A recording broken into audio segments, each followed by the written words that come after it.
Baba yetu na Mungu wetu wa mbinguni, sema nasi kwa njia ya Roho Mtakatifu katika jina la Yesu. Amina. Mathayo sura ya 9 aya ya 10 na aya 20. Na tazama, mwanamke aliyekuwa na ugonjwa wa kutoka damu muda wa miaka 12 alikuja kwa nyuma, akaugusa upindo wa vazi lake, kwa maana alisema moyoni mwake, nikigusa tu upindo wa vazi lake nitapona. Yesu akageuka akamwona, akamwambia, jipe moyo mkuu, binti yangu, imani yako imekuponya. Yule mwanamke akapona tangu saa ile.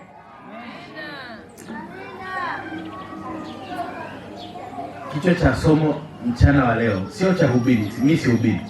Kichwa cha somo, agenda ya moyoni. Agenda ya wapi? Agenda ya moyoni. Agenda ya moyoni. Ninampenda huyu mama. Mwanamke huyu kwanza anaelezewa kwamba alikuwa na tatizo la ugonjwa lililomsumbua, ugonjwa mbaya wa kutokwa na damu kwa miaka 12. Lakini Yesu anapopita anasema akaenda akagusa upindo wa vazi lake, lakini ni kwa sababu alijua moyoni kwamba atapona. Kwa basi mambo kadhaa ambayo natamani tuyaangalie kabla hatujaanza kula. Najua kila mtu hapo tayari ana sahani mkononi, lakini kabla hujaanza kula, sahani uko nayo tayari, yani usidanganye, unayo sasa. Sasa kabla hujaanza kula, angalia mambo haya. Jambo la kwanza, kitendo au mwanamke huyu kuwa na changamoto hii kwa muda mrefu, kwake haikuwa, yani kudumu na hii changamoto kwa muda mrefu kwake haikuwa kikwazo. Haikuwa kikwazo cha kumzuia asiendelee kutafuta fursa, asiendelee kutafuta suluhisho. Kutafuta suluhisho haikumrudisha nyuma. Kuwa na changamoto yake kwa muda mrefu hakumkatisha tamaa ya kusonga mbele kwa ajili ya kutafuta suluhisho wakati alipomwona Yesu. Kwa hiyo kuwa na changamoto kwa muda mrefu isikukatisha tamaa, isikufanye ukae chini, ubweteke, unyoshe miguu, useme sasa mimi ni ugonjwa wangu. Sasa kwa sababu hiki kisukari niko nacho, ni mwaka wa 7, mimi ndo kitaniua. Mimi sasa, yani kwa sababu sasa hata madaktari walishasema ugonjwa mimi niko nao mwaka wa 10.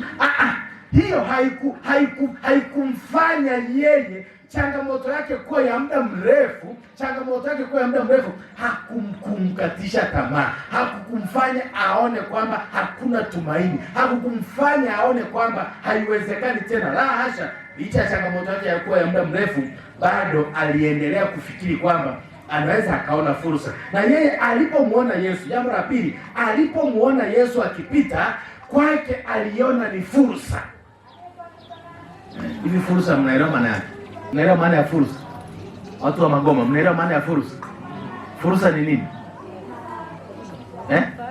Nafasi. Kwa nini tunasema aliona ni fursa? Aliona ni fursa kwa sababu watu walikuwa wengi waliokuwa kwenye, yani ile hadhara, ule mkutano ulikuwa na watu wengi. Ulikuwa na watu wengi.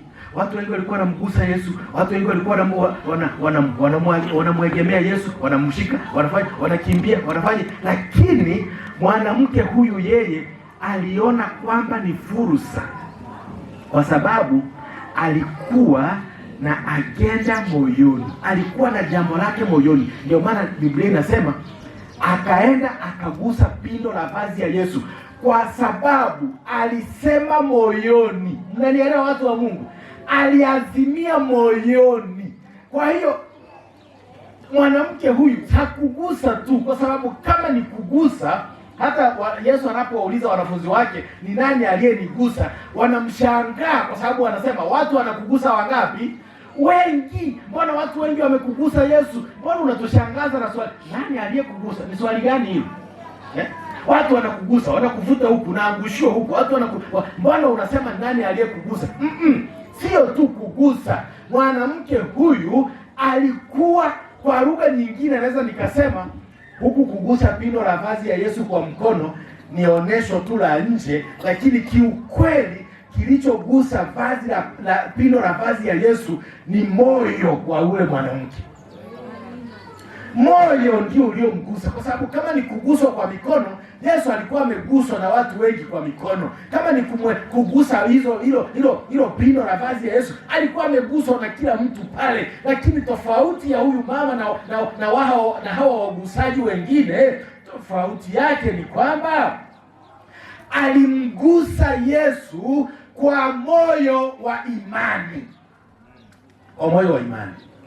Anasema maana alisema moyoni, nikimgusa nitapona, nikimgusa nitapona. Watu wa Mungu mchana wa leo, wana magoma na waimbaji wa Hebroni na wanakambi wote mchana wa leo, ninawatolea wito kila mmoja aje kwa Yesu na ajenda moyoni. Uje na agenda kwenye haya makambi moyoni mwako, uje na agenda maalum ya kuleta kwa Yesu, tena ya imani.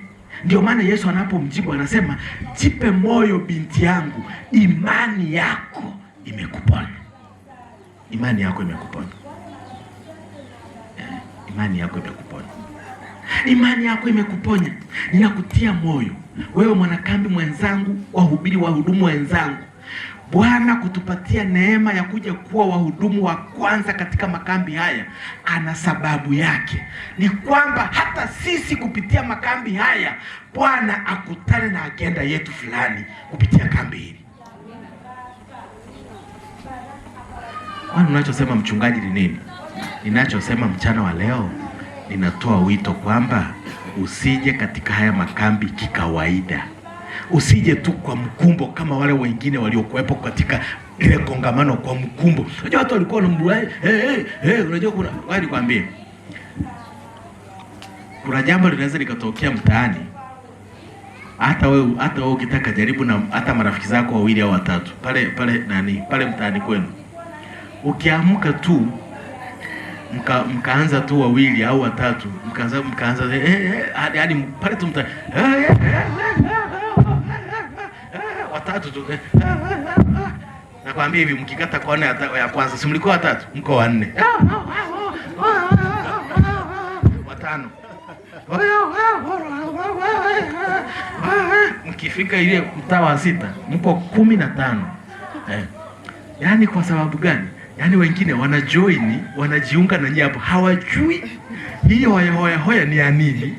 Lakini kwa sababu wanaona kuna hoya. Wanafanya nini? Hivi mnanielewa ninachosema? Nakwambia hivi, mkienda kumaliza huu mji wa Magoma kule, ni shangwe na mkutano wa watu zaidi ya 100. Hata ukivuta mmoja pembeni na haya. Kwani ni nini? Hata mimi sijajua bado hapa.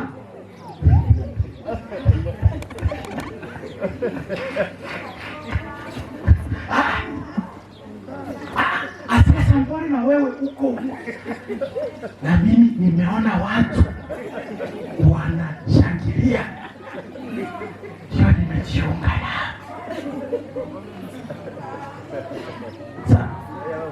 Sasa agenda yenu kwenye hili andamano ni nini?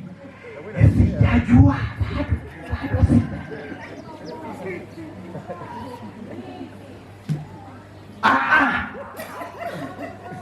Hao ndio waliokuwa wengi, waliokuwa wanamgusa Yesu bila agenda. Wao wanaona tu watu wanapita na wao wanajiunga, wanamgonga Yesu, wanafanya. Yesu anasema, ninamtafuta muumini mmoja aliyekuja kwenye kambi la Magoma 2026, ana agenda moyoni. Ana kitu moyoni anataka nimpende. Tena huyo ameweka imani na amedhamiria na anasema, ninahitaji kambi la kwanza la Magoma liache alama katika maisha yangu. Huyo ndio Yesu anageuka, anauliza, unasemaje mwanangu? umekuja kwenye makambi na jambo gani? Na anasema kwa imani pokea mwanangu. Haleluya, pokea. Naomba niwatie moyo kabla sijawalika msimame tuombe, ya kwamba hiyo agenda yako ambayo uko nayo moyoni, ambayo hata hujamshirikisha hata mume wako, hata mke wako, hujamshirikisha hata mchungaji wako, naomba nikutie moyo ya kwamba kwa Yesu Kristo hata kabla hujaitaja, yeye anaijua. Ndio maana wasomaji wa Biblia mtakubaliana na mimi kwamba yule mama hakumweleza Yesu hitaji lake. Au mnasoma kwamba alienda akamwambia, bwana mkubwa, unajua natokwa damu mwaka wa 12 sasa, kwa hiyo ndivyo. Haya maelezo aliyatoa. Yaani yale mambo yeye na Yesu wake walimalizana moyoni. Mama akaenda kwa moyo wa imani na akagusa pindo la vazi ya Yesu kwa imani moyoni. Na Yesu Kristo anayejua kuchunguza mioyo ya watoto wake na mahitaji ya watoto wake yakiwa mioyoni mwao, akaona hitaji la yule mama moyoni, akamwambia, mwanangu, jipe moyo, imani yako ya moyoni imekuponya. Naye akapona saa ile ile. Saa ile, wala haikuchukua dakika, wala haikuchukua sekunde. Naomba nikutie moyo, mwana Magoma uliyeko hapa na mwana Hebron uliyeko hapa, njoo katika hili kambi. Nenda huu muda wa kwenda mchana kula, nenda kaa, panga na Bwana. Sema unataka Bwana akufanyie nini katika makambi ya mwaka huu. Usije tu ngoja niwaambie waimbaji, unajua umeiba huku na kule, najua umefanya hata makambi yenu ya Bongo yamekwisha kupita. Yawezekana kambi lilipita kama desturi, yawezekana ulienda tu kwa sababu ni ratiba ya muda wa kambi ilifika, ukashiriki tu kwa sababu ulitakiwa kwenda kushiriki katika neema ambayo Bwana amewapatia kuja hapa Magoma. Weka agenda na Bwana. Amina. Bwana, kabla ya msimu wa makambi ya 26 hajaisha, ambayo yanaisha tu wiki ijayo, nifanyie jambo hili tena moyoni. Wana Magoma, usikubali tu kuja tu kwa sababu tumepata makambi mwaka huu ndo tunaenda. Usije tu kama wengine wanaokuja tu wanajiunga na msafara bila kujua hata nini kinaendelea. Hata unaenda wapi? Kanisani. Nisubiri na mimi tuende. Hata haukuwa na tunataka watu waje kwenye makambi haya ambao wana jambo moyoni ambalo wanataka waje katika makambi haya, wakutane na Yesu, wamguse naye awatendee. Awatendee. Ikiwa bado ulikuwa hujapanga jambo ambalo unataka Bwana akufanyie katika makambi ya mwaka huu, nenda panga, alafu njoo lilete kwa Bwana na Bwana atakufanyia. Ili kambi la kwanza la Magoma liache historia katika maisha yako. Nalikuwa naumwa, lakini ile kambi la Magoma la kwanza ndio lilipona katika ile kambi. Ndoa yangu ilipona katika ile kambi. Changamoto yangu ya uchumi ilikoma katika ile kambi. Mke wangu alikuwa haeleweki, mume alikuwa hashikiki, nimemfanyia kazi au muumini imeshindikana, lakini kupitia kambi lile ndio mume wangu alianza kwenda kanisani, ndio mume wangu alibadilika, ndio ugonjwa wangu ulikoma, ndio uchumi wangu ulibadilika, ndio maisha yangu yalibadilika, ndio nilipata mchumba kupitia lile kambi.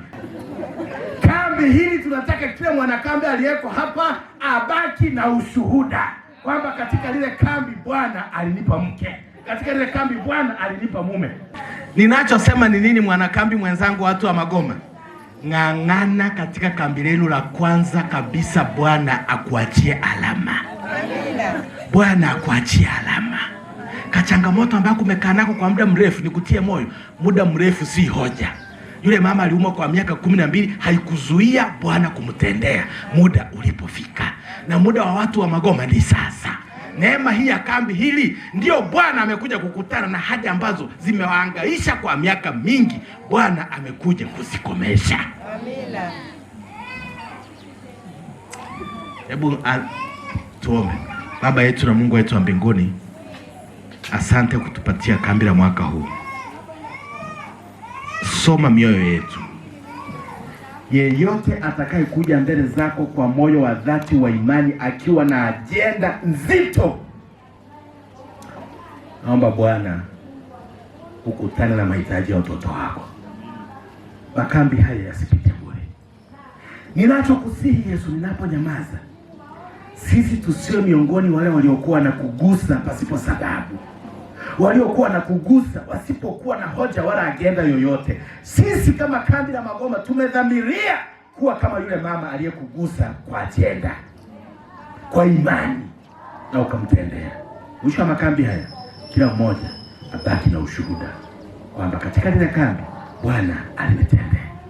Katika jina la Yesu, amen.